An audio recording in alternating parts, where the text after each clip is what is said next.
السلام علیکم ورحمۃ اللہ وبرکاتہ۔ میں حافظ محمد عرفان عثمان آپ کی خدمت میں حاضر ہوں۔ امید کرتا ہوں آپ تمام حضرات خیر و عافیت سے ہوں گے اور دعا گو ہوں کہ اللہ تعالی ہم سب کو دین اور دنیا کی بھلائی عطا فرمائے۔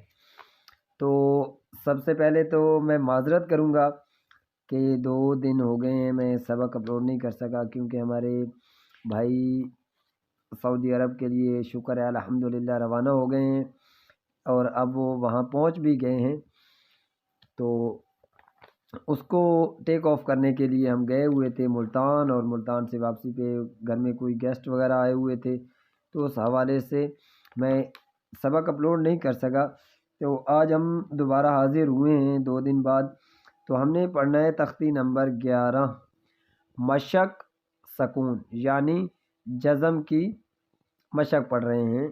تو ہم نے اس کا سبق نمبر 10 آج پڑھنا ہے۔ 1 2 روزانہ کی 1 لائن پڑھ رہے ہیں، تو 1 2 3 4 5 6 7 8 9 اور 10۔ تو یہ آج ہم نے سبق پڑھنا ہے۔ تو سب سے پہلے سبق شروع کرتے ہیں، جو باقی باتیں ہوں گی انشاءاللہ بعد میں ہوں گی۔ تو سبق شروع کرتے ہیں۔ اعوذ باللہ من الشیطان الرجیم، بسم اللہ الرحمن الرحیم۔ یا ہا زبر یا، دال یا زیر دی، یہ حروف مدہ ہے تو اس کو تھوڑا سا لمبا کریں گے۔ دی، یہدی، یہدی، یا غین پیش یغ، نون یا زیر نی، یہ بھی حروف مد، نی، یغنی، یغنی، حمزہ لام زبر ال، قاف تا زبر قد، القد، القد، حمزہ میم زبر ام، ہا لام زیر ہل، ام ہل، ام ہل، حمزہ قاف زیر اق، را حمزہ زبر را، اقرا۔ تو یہ را حمزہ زبر را، اس پہ ہم جھٹکا دیں گے، کیونکہ حمزہ کے اوپر جب جزم آتی ہے تو وہ ہلکا سا جھٹکے کے ساتھ پڑھا جاتا ہے۔ پہلے بھی میں نے ایک جگہ پہ آپ کو بتایا ہوا ہے، تو پھر بھی بتا رہا ہوں۔ اقرا، اقرا، تو یہاں پہ ہم ہلکا سا جھٹکا دیں گے۔ تو دوبارہ پڑھتے ہیں۔ یا ہا زبر یا، دال یا زیر دی، یہدی، یا غین پیش یغ، نون یا زیر نی، یغنی،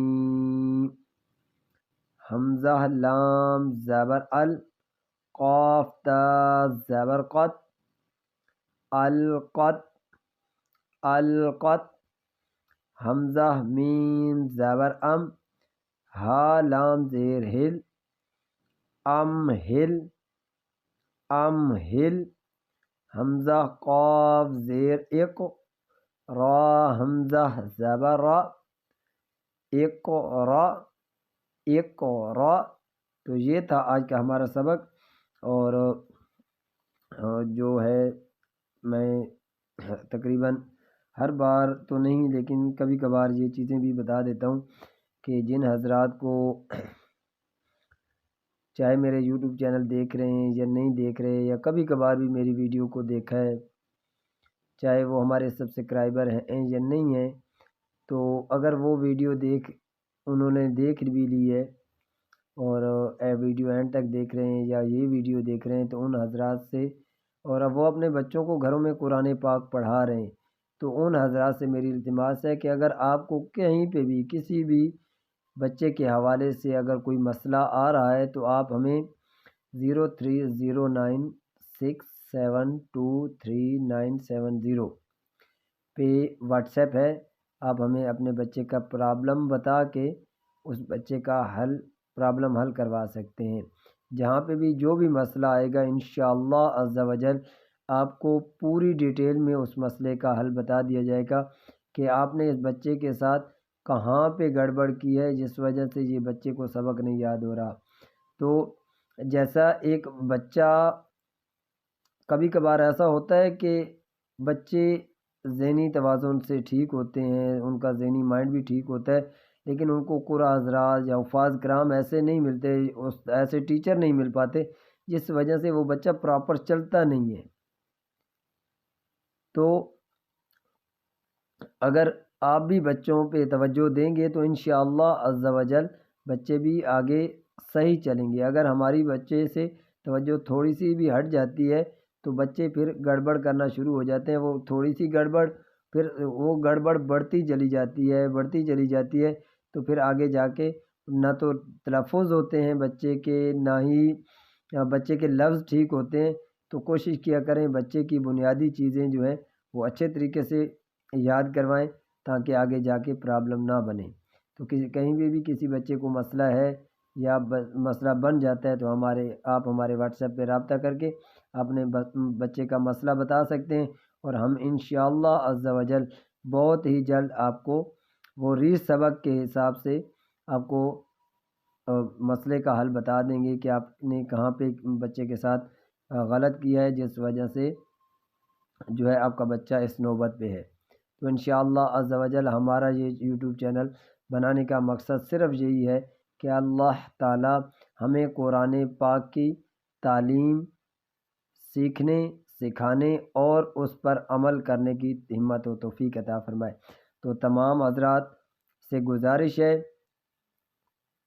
کہ ہمارے یوٹیوب چینل کو اپنے دوست احباب تک شیئر کریں تاکہ وہ بھی اس ہمارے یوٹیوب چینل سے مستفید ہو پائیں اور اپنے بچوں کو اپنے ہی گھروں میں قرآن پاک کی تعلیم سے بآسانی قرآن پاک کی تعلیم سے آراستہ کر سکیں۔ تو اپنا خیال رکھنا، مجھے دیجیے اجازت، اللہ حافظ۔